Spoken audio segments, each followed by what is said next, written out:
qualified both on his moral character but also his experience. He served our country, but millions of Americans served our country. That doesn't make them prepared to take what I'd argue is the second most important job after President of the United States, being the only other individual who can deploy U.S. troops, the U.S. military. I think Republicans made a really bad decision to lower the bar for what they expect from the Secretary of Defense. His responses were, this is just a smear campaign. This is just anonymous. Even his mother, I guess, is an anonymous source. He was saying these sorts of things. But what I think that was very effective, along with what you thought was effective, was that we know that women represent almost 20% of the Department of Defense active duty force. More than 9,000 women have earned combat action badges. And he wrote in his book, so this is not anonymous because he wrote it, not only are women comparatively less effective than men in combat roles, but they are more likely to be objectified by the enemy and their own nation, in their own nation, in the moral realms of war. Dads push us to take risks. Mom put the training wheels on our bikes. We need moms, but not in the military, especially in combat units. And one last thing, not an anonymous source, he actually said this during a podcast, and we have a clip of that. I'm straight up just saying we should not have women in combat roles. It hasn't made us more effective, hasn't made us more lethal, has made fighting more complicated.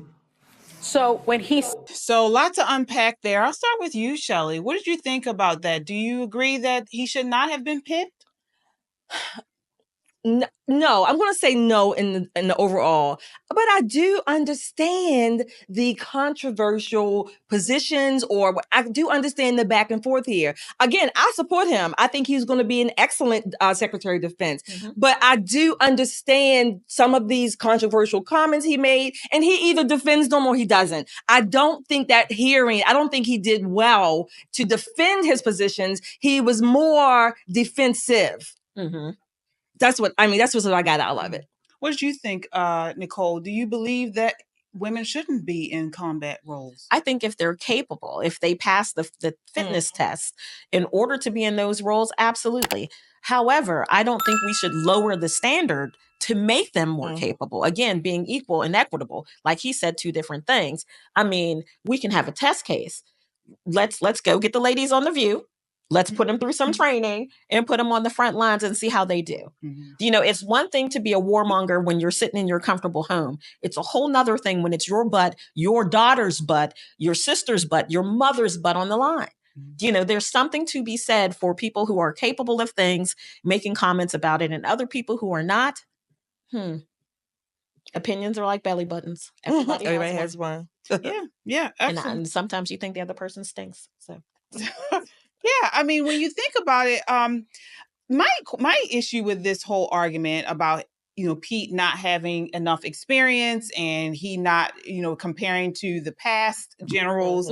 Okay, well, where have we gotten from these past generals? Exactly. The ones that under Biden did have experience. They were had more experience with civilian leadership and leadership within the military. They were generals, but they didn't do that great of a job as far as leading the Department of Defense. Number two, haven't we heard this line of excuses about somebody else who had never ran for office, who had never, done these things? Not a career politician. Exactly. It was Trump. And he turned out to be one of the, if not the best president of our generation. So I don't think their arguments hold much weight when it comes to Pete. Sometimes we need someone from the outside to do the job. The truth of the matter is he's from the inside. Right. What we've had before, people from the outside coming in, defense contractor, executives, retired generals, those type of people, when you think about our fighting force, and the people who lead that fighting force, you would think that those people would be absolutely leading the charge for what's right at every turn. Yeah. I'm going to give you one example where they did not. 4-star general, muckety muck. COVID came. And we lost a ton of our fighting force because those generals, the Department of Defense, didn't stand up and say, listen, I don't know what you guys got going over here in the civilian world, but we're good over here, family. We're going to make sure that our fighting force stays ready. Right. and we're not going to, send half of our well-trained people that we spent so much money training, so much time training, home because they won't get the jab. So let's talk a little bit. I have a little bit from military.com, and this was based in November 2024, right? Mm-hmm. About 3,800 so women are currently serving in the Army in combat roles. That's number one. Number two, fewer than 10. I don't know how many fewer you can get than 10, but fewer than 10 women are Green Berets, right? Mm-hmm. So again, the Army elite unit. Then in the Marine Corps, about 150 women have graduated from, not the Marine Corps, Army's Ranger School. Mm-hmm. So the fact of the matter is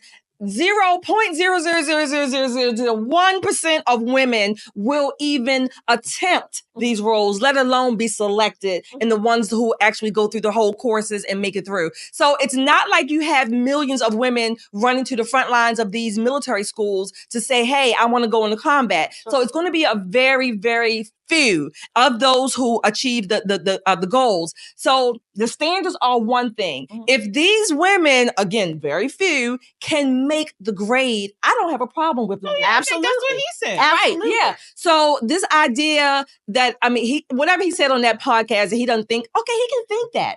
He's not trying to stop them. Yeah. People in general, we seem to have this idea that because you think something, that's going to be how it is. No, you can, many of you work, right? We work outside the home. Mm-hmm. You might think your boss should be, I don't know, run down with a car, whatever the case may be, but you're not going to do it, okay? Most of us are not going to do it. You can have a disagreement about a policy at work or wherever, but you're not going to do something that would sabotage yourself and maybe in your colleagues' lives or livelihood. So two opposite things can actually occur in the same space. Yeah. And I think the greater thing with this is that, we're not going to ask Pete to be anybody other than Pete. Right. He would be disingenuous if he came here, went to that Senate hearing and agreed with everything everybody said. He is who he is.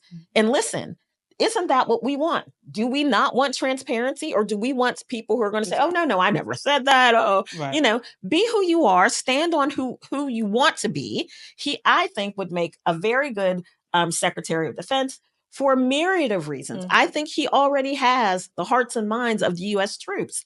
And that's something. If you're going to be a leader of troops, they had better believe in you. And that's a good point, because I have talked to parents who have been holding out on their children joining the military absolutely, because of the leadership that we've had within the last several years.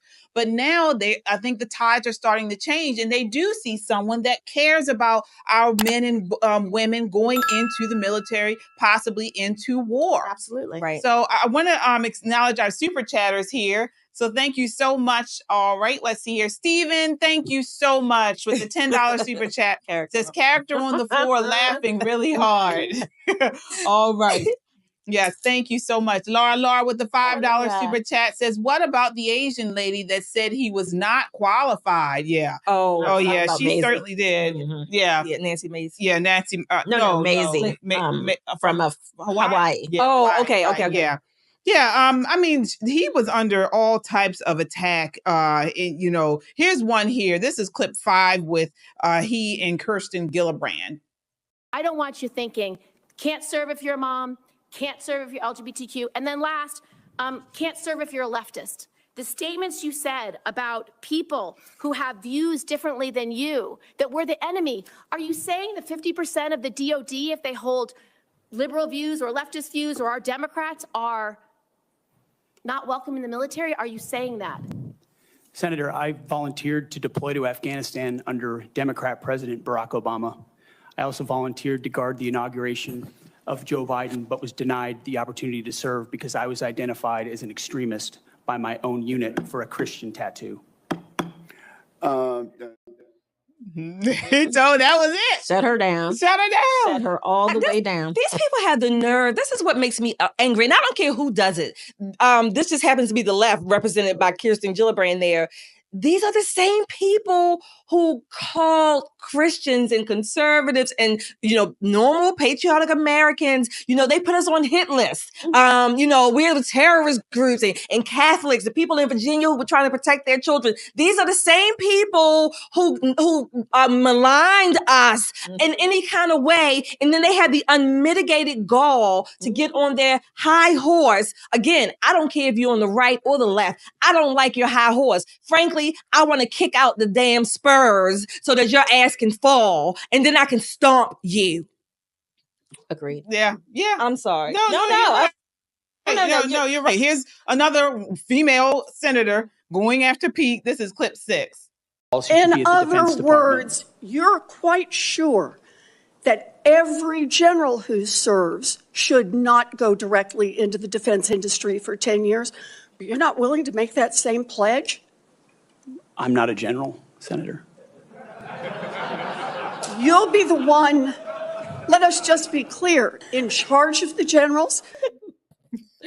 Too late to be clear. Too late to be clear. Yeah. Oh my God. Pocahontas has got a lot going on. She's got a lot going on her plate. I think at some point, if we could take all of the women that were kind of clucking at him, you could just kind of, nagging at him and not really asking substantive questions, because I think there would have been some questions that I personally as an American would have really wanted the answer to. Where do you stand on China? Exactly. Where do you stand on Taiwan? Exactly. What are we going to do about the CCP?